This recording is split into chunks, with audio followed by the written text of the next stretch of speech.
Hey guys, it's Renee. Welcome to Search for the Weekend. Today we're going to be making some mango cupcakes, which are pretty easy to make. They are super yummy and they are so refreshing for the summer. As far as for ingredients go, you're going to be needing flour. Now the original recipe, which I'm going to link below, calls for self-rising flour and all-purpose flour. I couldn't find the self-rising, so I just used cake flour, and to that I added baking powder, some butter at room temperature, sugar, eggs, milk, and some vanilla. So the first thing you want to do is preheat your oven to 350 and then start working with the mixture.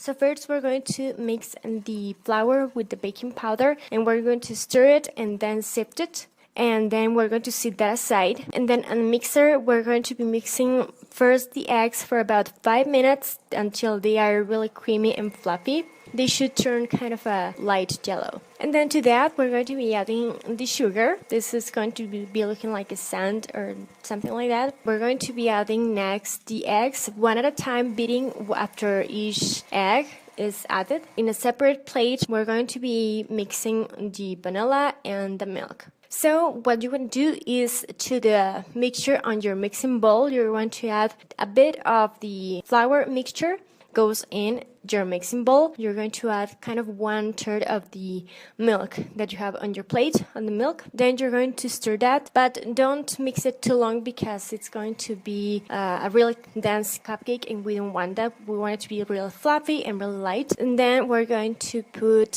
half of the mixture of flour in the mixing bowl, followed by half the milk, and then again mixing it well, and then the rest of the flour goes in as well as the milk. Beat until everything is incorporated. Don't overbeat it because, as I said, it's going to be really dense. Don't forget to be scraping down the sides kind of every time you add something new, because things get stuck in the bottom of the bowl. And there goes your mixture. Now this mixture makes a lot of cupcakes, like 25 or something like that. I'm not going to be making the 25 right now. I'm just going to be starting with 10 cupcakes. So for that, I'm going to be lining my cupcake pan with some cupcake wrappers, and then to have an even amount of butter in each and every one of my cupcakes, I'm going to be using this ice cream scoop. So once you have done that, that goes into the oven for about 20 minutes or so, but I would suggest you to just keep on checking it. Every oven is different. Then what am I going to do with the leftover batter that I have? I'm going to just grab a glass and I'm going to put a Ziploc bag. Into the Ziploc bag, since for me 1 ice cream scoop equals 1 cupcake,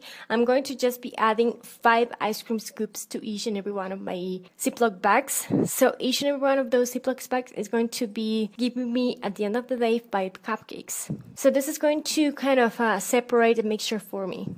And then once I have done that, I'm just going to close my Ziploc bags, and that goes into the fridge. And while my cupcakes are baking, is a perfect time for me to make the frosting. I did use this recipe before. I'm going to link it again below. But it's pretty simple. Just cream cheese at room temperature, powdered sugar, which is like icing sugar or confectioner sugar, vanilla, heavy whipping cream. Measurements are going to be on my blog. You're going to start by creaming your cream cheese, but just don't over mix it, because I did that, and you're going to be seeing at the end that the mixture is kind of too loose. My frosting is too loose, so I had to put it on the freezer for like 10 minutes to just make it harden. So I guess the key was that my cream cheese was a bit too soft at the beginning. I just let it too long at room temperature, and then I overbeat it. That's not ideal for the best frosting that is going to be working well with piping bags and piping tips. To that, we're going to be adding the confectioner sugar or icing sugar or powdered sugar. How do you call it? Let me know. I was, by the way, at medium speed, which in my mixer is like a speed number 4, just so you know. And I was working with the paddle attachment. And then I'm going to be switching to my whisk attachment in here. And I'm going to add my heavy whipping cream. And then just beat it until everything is just like, fluffy. And I've done this, as I said before, this recipe, and worked better for me because of the cream cheese, essentially. And here I'm just showing you how I store my frosting when it's just loose. That a Tupperware goes into the fridge for as long as it takes for it to be firm. And once your cupcakes are baked and cooled, and make sure they are cooled, because if not, frosting is going to be melting. I'm just going to go and add some frosting. What I'm doing here is putting the frosting like in the middle part on the top of the cupcake, and then grabbing my spatula and then just dragging the excess towards the edges of the cupcake so I can have like a smooth top. And then we're going to be taking the mango. But anyways, I'm just going to start by peeling it. And then I'm just going to cut the mango. And then I'm going to just chop them into pieces that I can put on my cupcake. Once my mangoes are ready for me to place them on the top, I'm just going to go and grab a piping tip number 1M from Wilton and a piping bag.